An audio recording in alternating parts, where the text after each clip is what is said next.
There are people who arrive at a video like this without knowing why, and something within them recognizes the message even before hearing it. It is not a coincidence. It is not an algorithm.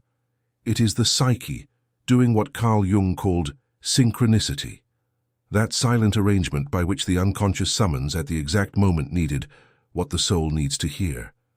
And if you are here, it is because you have been through something that no one around you fully understood, something that felt like destruction, but which, seen from within, was the most mysterious form of initiation that life reserves for certain rare souls. Jung observed that some people do not collapse out of weakness. They collapse because the old interior architecture has become too small to house what they were destined to become. And it is precisely at this point that everything that seemed solid begins to crack from the inside out. There was a period when everything kept working on the outside. Work continued, bills were paid, the right words were said in the right meetings, and yet, inside, something was coming undone in silence. As if the life you built no longer belonged to you. As if the character you learned to play so many years ago had completely lost its soul. Jung had a name for this phenomenon, and it is not metaphorical. He called it nigredo, the dark night of psychological alchemy, the stage in which the old gold must be dissolved so that the true gold can emerge from the depths. That was what was happening to you, not an accident, an alchemical operation underway within your psyche. And here is what very few people can bear to hear. The true collapse occurs first in the soul and only later in reality.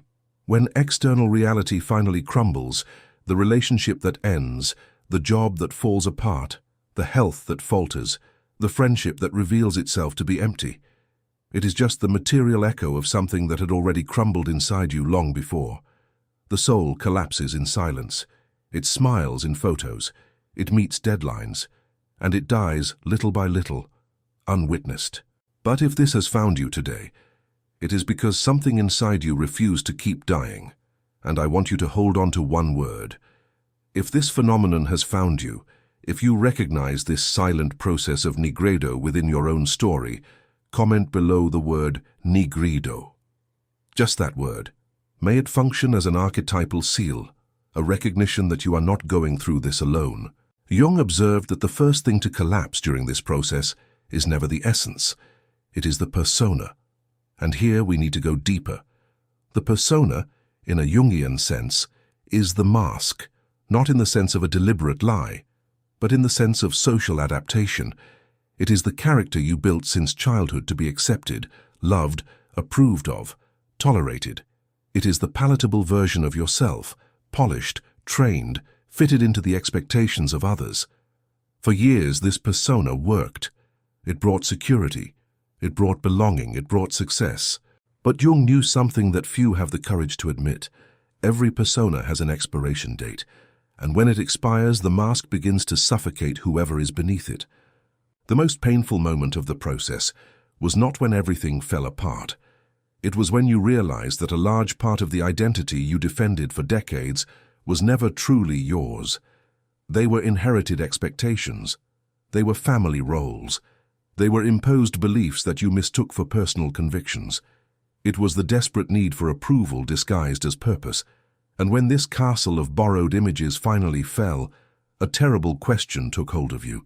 A question that Jung considered the real beginning of any authentic individuation. Who are you when you stop acting? Most people never reach this question. They live and die inside the persona without ever suspecting that there was something beneath it. But you reached it. And you reached it because life, or what Jung would call the self, that greater center that organizes the totality of the psyche, decided that you would not live the unlived life. The self does not allow it. When someone is destined for individuation, any attempt to remain small generates symptoms, generates illness, generates collapse. It is the psyche refusing to accept the forgery. If you are someone who has always felt too much intensity for the environments you lived in, then know that this is not a defect. It is an archetypal signature. If you are a late bloomer, someone who always seems to be a step out of time with others, then know that there is a Jungian word for this, and it is called an archetypal late bloomer. Souls that could not bloom early because they needed to descend first. If you are someone who felt deeply misunderstood by your own family, even while loving them, then know that this misalignment is often the first sign of a rare personality in the process of differentiation. If you are someone who feels the suffering of others as if it were your own, who notices what no one else notices, who sees hidden layers where others see a smooth surface, then know that this is not fragility. It is the sensitivity of the wounded healer beginning to awaken within you. And if you are someone who, after the collapse, discovered that you can no longer return to the person you were before, even if you wanted to, then know that this is not an impossible regression. It is irreversible individuation. Jung lived this in his own flesh. After the break with Freud, he entered into what he called his confrontation with the unconscious. Years of intense visions, inner voices, archetypal figures emerging from the depths. On the outside, it looked like a collapse. On the inside, it was one of the greatest psychic crossings ever documented, and it was from this that all his mature work was born. Jung emerged from that period knowing, in the first person, that the mind possesses a wisdom deeper than the ego ever suspected. That crisis can contain direction, that the dark night is not punishment but a summons. Here arises the silent villain of this story. And the villain is not suffering. The villain is the colonizing persona, that psychic complex which colonizes the ego and convinces it that it is only the mask. It is the good child who learned too early to stay silent. It is the functional adult who replaced authenticity with performance. It is the version of yourself built to please parents, teachers, partners, entire audiences of people whose faces you no longer even remember. That is the true enemy, not the shadow, the inflated persona that passed for you for decades. And here we reach a delicate point, because I know that many people listening to me have already read Jung. They have already underlined entire books. They have already recognized their archetypes. And even so, on the concrete level of life, they remain stuck in the same pattern. They understand the shadow intellectually but cannot integrate it. They know what the persona is, but remain imprisoned within it. They know the theory of individuation, but do not know where to start in their own existence. This distance between knowing and traversing is the silent torture of the Jung reader. And this torture has a cause. Jung wrote for depth, not for application. He left the map, but he did not finish the method. It was exactly to close this gap that there is a work called The Awakening Code, O Código do Despertar. Your shadow is driving your life and you call it bad luck. One more year of faking it and it will break you for good. The Awakening Code, O Código do Despertar, are the 28 keys that Jung did not finish. Read them before it hurts more. The link is in the first pinned comment. Those who have made it this far after everything this dark night has already demanded know exactly what I am talking about. It is not just another reading. It is a structured crossing. 28 keys that take Jung's incomplete work and turn it into a living path of integration. Day after day, shadow after shadow, mask after mask. People who spent years reading about individuation described that only there, within the code, did they actually start to live the process. What decades of solitary reading could not deliver, a structured integration delivers, because the shadow does not yield to the intellect, it yields to the crossing. The doors open in cycles and the next one is about to close. The link is in the first pinned comment. But before you go there, let me show you the next layer of this process. Because what comes next completely changes the way you will enter these 28 keys. There is something that reveals itself only after the persona cracks, and Jung dedicated half of his work to trying to name it. He called it the shadow. The shadow is everything you had to bury to survive. Everything rejected by parents, ridiculed by school, condemned by culture, silenced by religion, smothered by yourself in the name of belonging. The anger you could not feel, the sadness you could not show, the fear you had to disguise as strength, the desire you had to disguise as virtue, all of this went down into a psychic basement that continues to act from within, even when you believe you are in control. When life collapsed, it was because the shadow had accumulated enough pressure to force the door, and it forced it. But Jung discovered something that no previous psychological system had dared to state with such clarity. The shadow does not just keep what is dark, it also keeps the gold.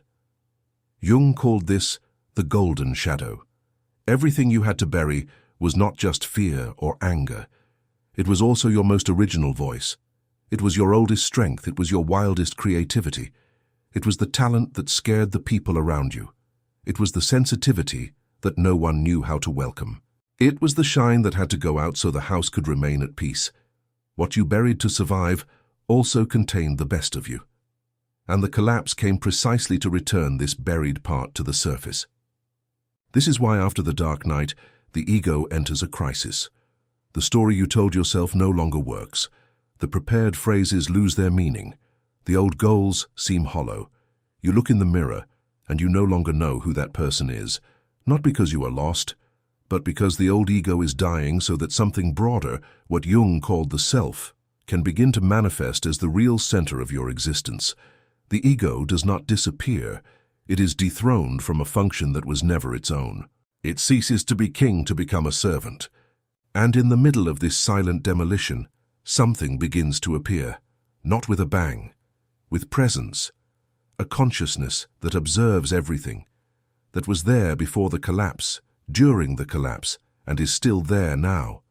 Something that is not confused with thought, nor emotion, nor memory. A silent witness that has always accompanied you, and that you only started to notice after the noise ceased. You discover, perhaps for the first time, that you are more than your story, more than your trauma, more than your biography, and it is from this discovery that the loneliness begins to transform. Because in the beginning, loneliness was pure absence. It was the feeling of having been abandoned by everyone, including by who you once were. But over time, something curious happens. That same loneliness begins to stop being a punishment. It begins to be an encounter. Loneliness ceases to be a sentence when you discover who you are within it. And that is where Jung distinguishes, with extreme precision, loneliness from wholeness. Loneliness is feeling absence. Inner wholeness is discovering that you were never incomplete. You were just disconnected from yourself. And by rediscovering this connection, you begin to sustain yourself from within, in a way that no external approval ever could. Before we continue, I want to ask one thing.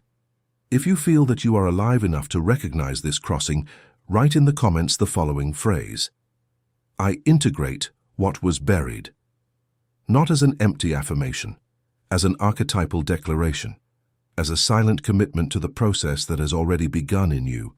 This phrase is a seal, and seals have a function in the psyche. They fix what, without fixation, evaporates. After the fire, something is born, and those who have traversed the Nigredo to the end begin to notice capacities that did not exist before, a finer sensitivity, an emotional clarity that is not deceived by appearances, a sharp intuition that senses intentions behind words, a discernment that distinguishes in seconds what is true from what is performance. You begin to see people by the layer beneath the mask, and this irreversibly transforms your relationships. Relationships that were sustained on mutual personas cease to be possible. Bonds built on complacency begin to feel unbearable. Superficial conversations that once filled hours now become almost intolerable, not out of arrogance, but out of a real incompatibility between levels of consciousness. And simultaneously, new connections begin to arrive. People who recognize your totality, shadows included. Bonds where you can finally breathe without faking it. Relationships where silence weighs less than the theater weighed before. Purpose itself changes its nature. Before the collapse, purpose was an abstract noun, something you tried to find like someone looking for a lost object.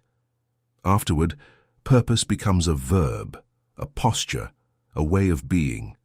You no longer seek to impress anyone. You no longer seek to fit into any mold. What you seek now is meaning, truth, coherence, and success, which once seemed like the apex, matters less. Not because you have given up on living well, but because you discovered in your own flesh that success only matters when it is the external form of an internal purpose. Without that, it is just another sophisticated version of the persona. Jung described an archetype that is activated precisely at this point of the crossing. He called it the wounded healer. It is the archetype of the one whose wound turns into wisdom, who learns to accompany the other because they know from the inside the terrain of darkness, who does not speak of healing as theory because they have traversed enough to know that the wound does not disappear, it transforms. The wounded healer is not someone who has overcome pain. It is someone who has learned to inhabit it without being destroyed by it, and who, for that very reason, can offer real presence to those who are still in the middle of the fire. If you feel, even without understanding where it comes from, that some people are beginning to seek you out to open up, to be heard, to find something they cannot find in anyone else, it is because this archetype is already active in you, even if silently. And here Jung brought one of his most radical intuitions. Everything that seems contradictory in you is not a defect, it is totality in formation. Psychic maturity, according to him, does not consist in eliminating contradictions, but in integrating them. To feel sadness and gratitude at the same time, to love deeply and even so, recognize loss as part of love. To feel fear and even so, choose the courageous gesture. To accept the light without denying the shadow. To accept the shadow without drowning in it. The human psyche is not made of pure extremes, and Jung knew this. It is made of opposites that sow themselves into totality, wholeness, only in those who had the courage to descend deep enough to find both sides. The return to oneself is perhaps the most silent reward of this entire crossing. You no longer need to prove who you are, to others, to the parents who may never understand, to the ex-partners who were left behind, to the past that tried to define you. You no longer need to convince anyone because inside something has finally settled. And this settling, Jung would say, is the beginning of the second half of life, even if chronologically you are still in the first. The search ends when you return to yourself, not because the questions have ended, but because for the first time there is a place inside you capable of sustaining all the questions without needing to answer them in advance. The great truth that this crossing reveals is that you did not survive by accident. You did not traverse the fire without purpose. The darkness came to eliminate the false. The pain came to reveal the true. The collapse came to open a door that, without it, would have remained closed forever. What you thought would destroy you was, in the end, exactly what freed you. This is the central paradox of individuation. And it is why Jung wrote, in one of his most remembered phrases, that no one becomes enlightened by imagining figures of light, but by making the darkness conscious. The darkness you traversed was not a detour from the path. It was the path. And here we reach the end of this journey, but paradoxically the real beginning of yours. Honor the path you have traversed. Honor the scars it left. Honor the person who emerged from it, even when that person still seems strange to you in the mirror. You're exactly where you need to be, even if no one around you understands the magnitude of what happened in silence within you. And remember, for those who are ready to go beyond intellectual understanding, for those who recognize that understanding Jung is no longer enough and that the time has come to traverse Jung, the integral system is in the first pinned comment, 28 keys. The unfinished work finally finished as a path, before it hurts for another year of faking it, before the shadow claims another whole season of your life. If you walk this road, if you feel that this dark night was your rite of passage, and that the light that now pulses in you was the alchemical payment for everything that needed to be dissolved, comment below just one word. Comment Renasci. May that word be an archetypal echo crossing the community of souls who recognize in silence what many will never recognize. Because in the end, Carl Jung understood something that few have the courage to live. True transformation does not happen when everything is going well. It happens when someone has the rare courage to traverse the darkness to the end and discover on the other side who they really are.